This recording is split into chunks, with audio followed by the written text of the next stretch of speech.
Thanks, Fiona. Lofty ambitions to make us a top 10 worldwide destination, but again the recurring theme, I guess, is new markets and this shifting focus from west to east, and an older demographic in need of specialist holiday destinations or indeed new hips, as the case may be. I remember the heart of Galway, but I think this is probably a whole different take on that. But anyway, well, one of the ways that we can hopefully achieve a lot of what of all of this, as Fiona said, is through our festivals and our reputation as a centre for culture. And to expand on that, can I offer you Mairead Chroinin.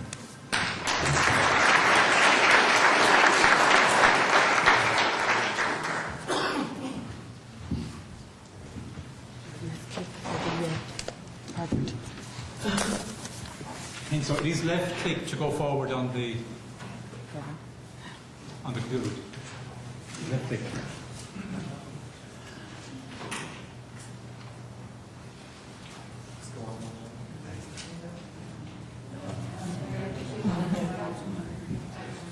There's two of us at it now, so click on the orange.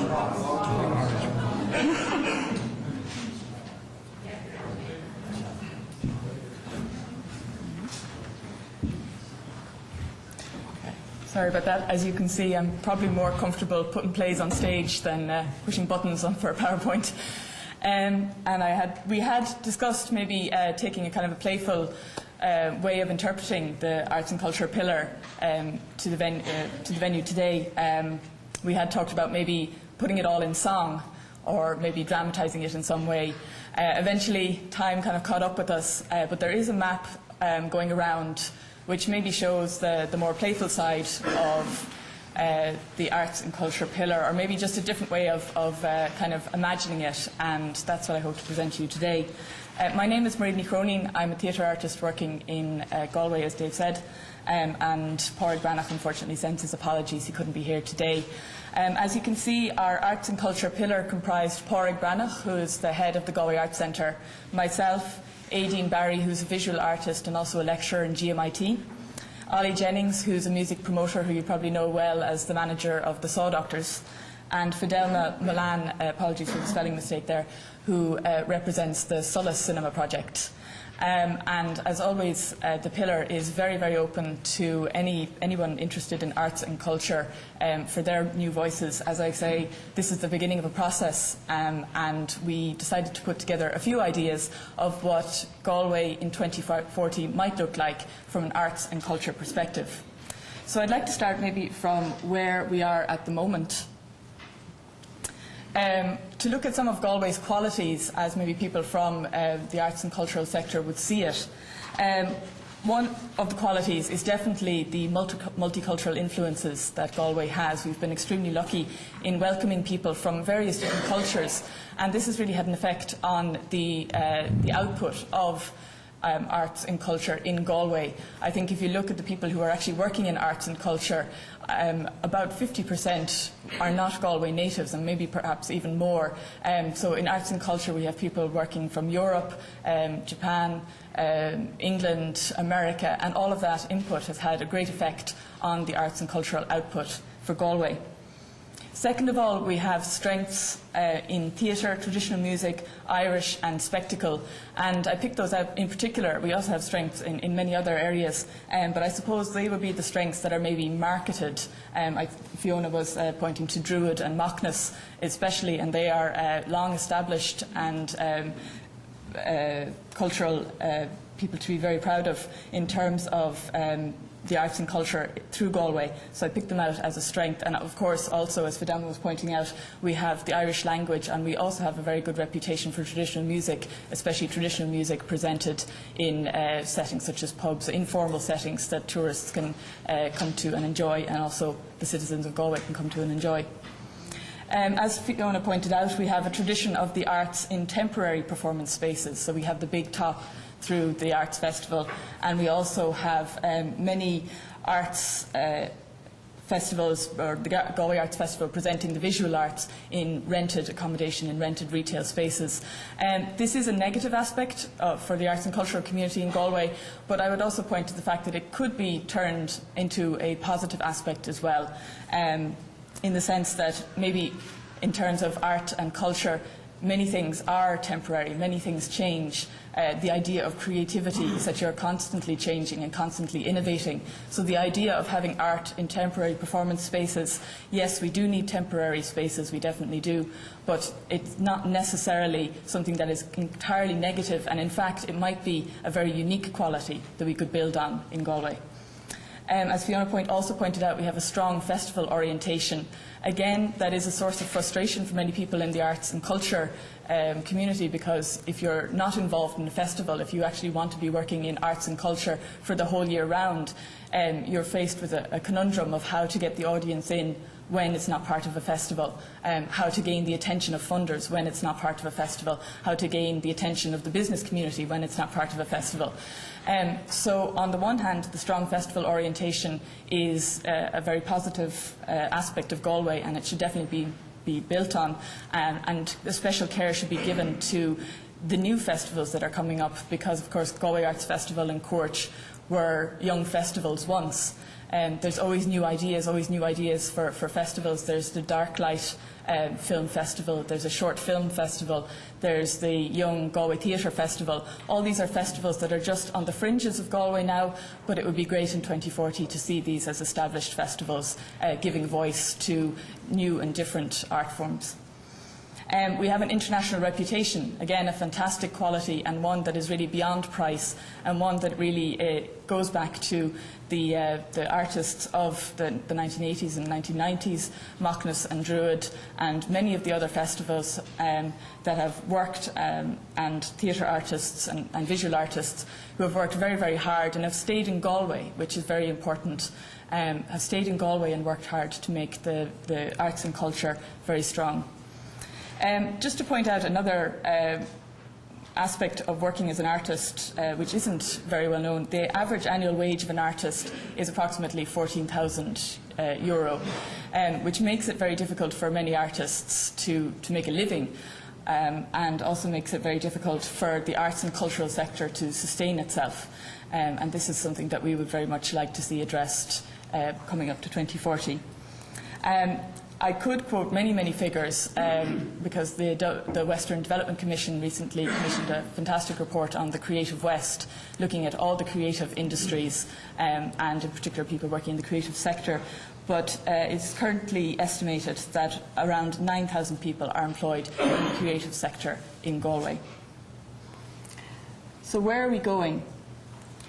Well, currently there are some trends that we can point to looking at the past 20 years in Galway.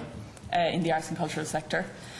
One of the things, and some of them are negative and some of them are positive, one of the things that we picked out is the migration of older artists out of Galway City to the county. And this again goes back to the difficulties with wage levels. It goes back to difficulties of lack of space for actually making art.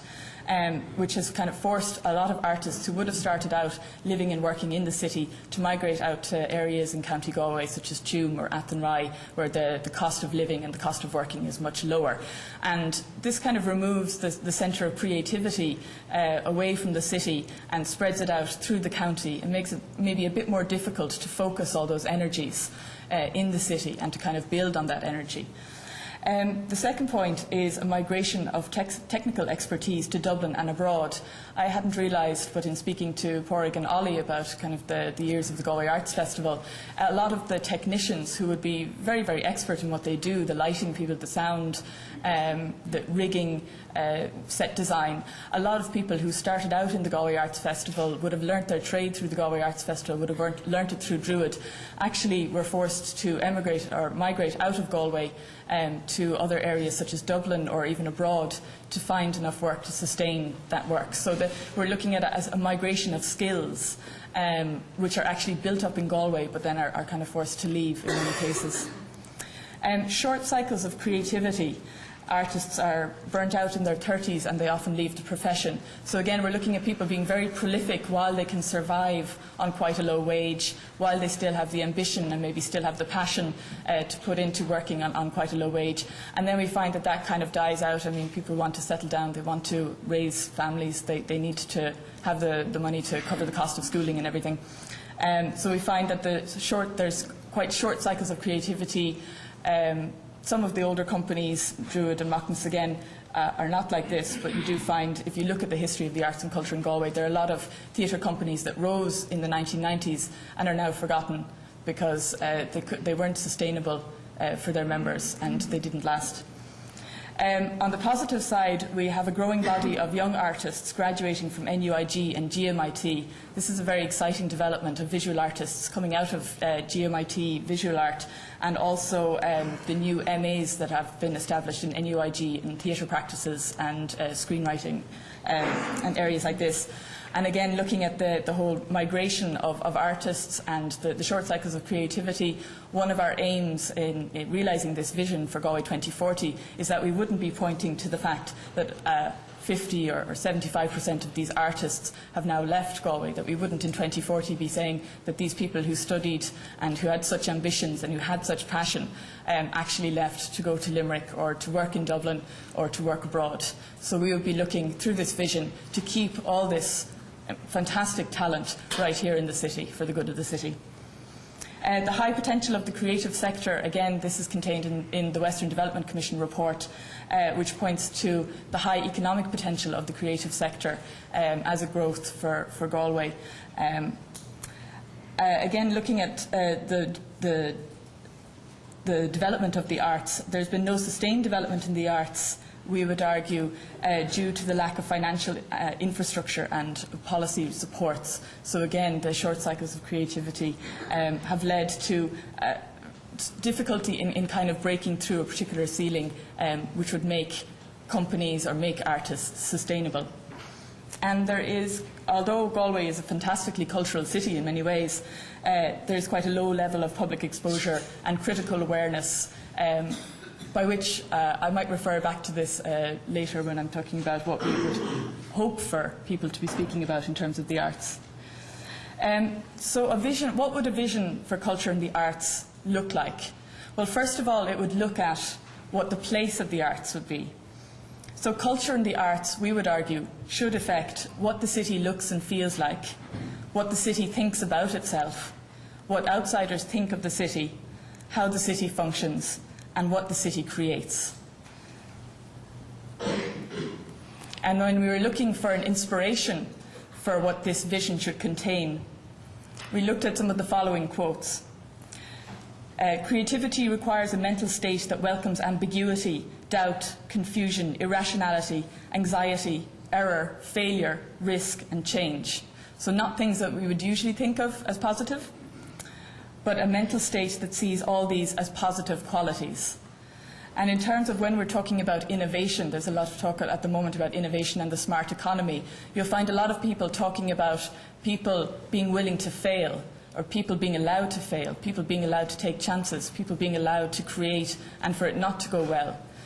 And Tim Emlyn-Jones, who's actually the Dean of the Burren of College of Art, would argue that that is an essence of creativity, and a society that has creativity at its core will allow this to happen, will allow for failure, will allow for risk, will allow for innovation and creativity, and that is really what we would hope for Galway in 2040. Jean-Marie Drew is actually the CEO of a large administration firm, but he uses the idea of, we would like to use the word question, object, contradict, challenge, contest, disapprove and the like. This contradictory spirit, often considered a fault on an individual level, becomes a virtue when expressed collectively. So this idea that all these again negative ideas that maybe are associated with art, in terms of that it challenges us, that it always questions where we are, that it contests maybe accepted norms, is actually a positive thing if we look at the effect that those kind of questioning, challenging effects can have on society. David Engright actually looks at transport in the city, but one of his theories is that people, when they plan to meet, are actually not exercising chaos or spontaneity, and he argues that a certain amount of chaos or spontaneity in the city is a core ingredient for the city to fulfil its basic mission. The spontaneous exchanges in the city are at the core of the creativity of the city, the social justice of the city, and the democratic life of the city. And finally, Albert Einstein who has many, many wonderful quotes on the links between creativity and scientific innovation, said, "I am enough of an artist to draw freely upon my imagination. Imagination is more important than knowledge. Knowledge is limited. Imagination encircles the world."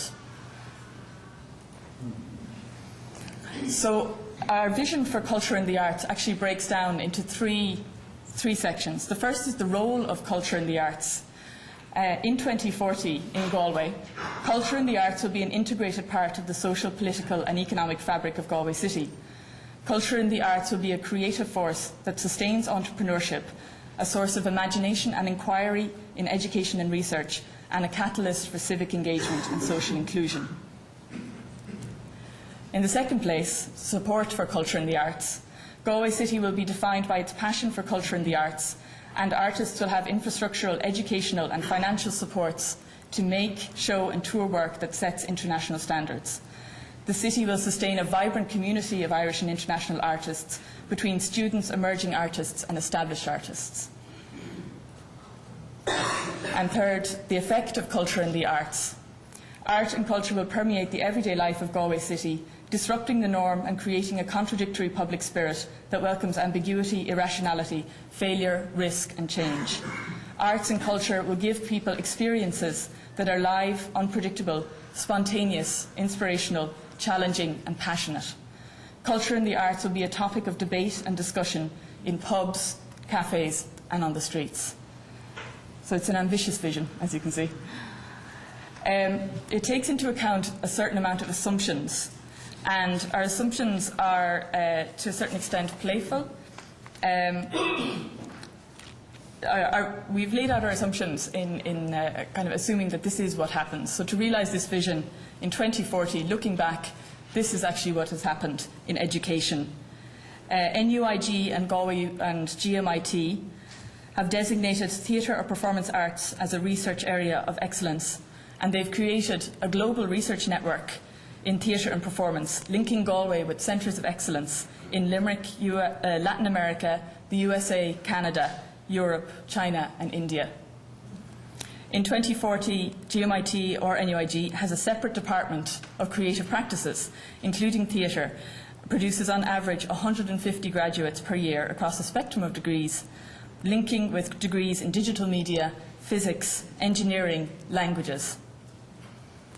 The universities have financed the creation of state-of-the-art facilities for Macnas on its present site and have made spectacle and outdoor performance one of the key areas of research and practice.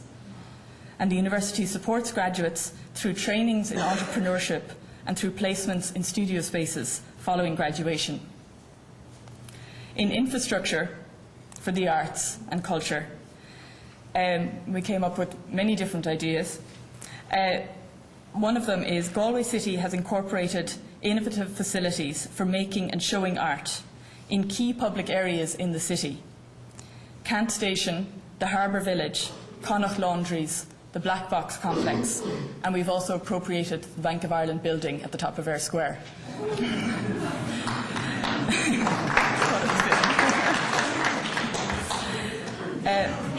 Venues in Galway for the arts include a refurbished Nuns Island Theatre, the Big Top for a summer-long season in Fisheries Field, a refurbished Bank of Ireland Theatre in NUIG, open-air and indoor performance spaces in a rebuilt Black Box Complex, which is linked to the Terryland Forest Park, a refurbished Town Hall and Town Hall Studio, a refurbished Tyveark and Middle Street, and theatre company homes in Druid Lane, Cant Station, Connacht Laundries, Harbour Village and Fisheries Field. There's also a strong emphasis on temporary off-site performances, including empty commercial spaces, heritage sites and the streets of Galway. In terms of enterprise and innovation, I feel like we often lose the chance to link in with businesses, and especially in this creatively and innovation-driven, I suppose, economies that we're facing into. There's a very great chance to link arts and culture strongly with the enterprise and innovation communities in Galway. So under enterprise and innovation in 2040, Galway has a state-of-the-art broadband infrastructure throughout the city, encouraging software companies developing new technologies to locate in Galway. A digital cultures research studio, a partnership of software companies, universities, artists and overseas collaborations between researchers, programmers and artists has been put together to push the boundaries of new media and discover new ways of using new media to engage and interact with people. A smart culture research studio, a partnership of IBE, universities, enterprise and artists, overseas collaborations between researchers, entrepreneurs and artists has been put together to investigate how engineering technologies are put to use in creative practices. And a network of studios that act as incubators for graduates of creative practices has been established, funded by NUIG, GMIT, the City Council, the IDA and Enterprise Ireland. Studio Inc. offers artist studio spaces and support in a collaborative environment for up to 3 years. In terms of public access to theatre, public access to the arts, and in the area of theatre, Galway City in 2040 has realised its target, set in 2012, that every school child in the city would experience a non-curriculum theatre piece at least twice per year by 2040, and that half of the citizens of the city would experience a theatre piece at least once a year. All the venues in the city in 2040 will operate policies of half-price tickets, post-show talks and discussions, online forums to encourage public engagement with the theatre. In terms of funding for arts and culture, in 2040, the arts are valued as a source of creativity, social justice and democracy by Galway citizens, who allocate 15% of all local authority spending to the arts. You said to be visionary. The arts are valued as a source of creativity, innovation and knowledge by universities and enterprise, who fund theatre artists in residencies, partnerships and projects. And in 2040, changes in lifestyle expectations mean that more companies, particularly in creative industries, offer job share or part-time options to employees who also wish to pursue a part-time career in the creative arts. In terms of governance, and this spreads much wider than arts and culture, I realise, but arts and culture has a particular thing to say about it. A Creative Galway unit in 2040 has been created in the department of the City Mayor or Chief Executive, which ensures that the arts are prioritised as a source of social and economic value to the city, that they are used as a key tool to steer, debate and consult on public policy decisions in the city, and that they are made accessible to all inhabitants of the city and their environs.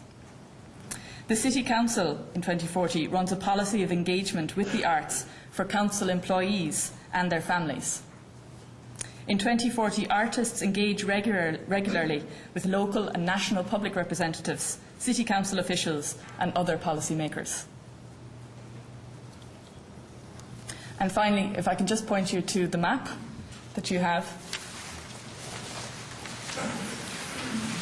You'll see realised on it a very ambitious vision for Galway in the arts in terms of the spaces that we would like to see and the infrastructure and the support that we would like to see.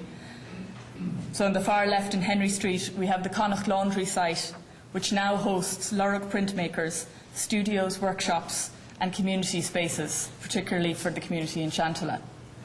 We have the Nuns Island Theatre, which has been refurbished. We have the Galway Arts Centre, which is now a literature centre. Across the bridge by the Spanish Arch, we have the new Arts Office, and then behind it we have the museum.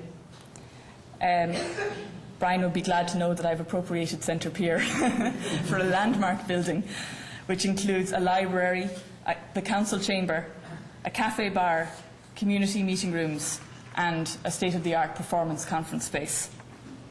Also down at the docks, and a fantastic proposal by the Visual Arts of Galway, is the proposal for Féach, which is a temporary visual arts space, which won't be in place in 2040, but hopefully it will inspire what I've put down as Féach on the Docks, which is a centre of contemporary art, also studios, and also mixed retail, living and art space.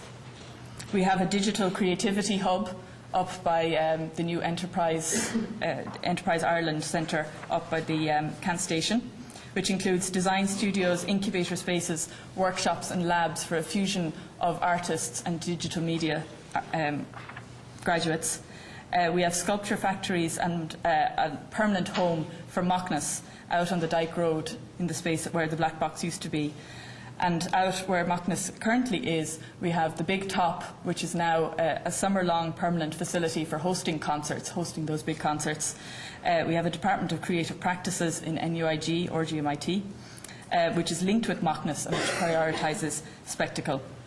So thank you very much for your attention, and I look forward to your views.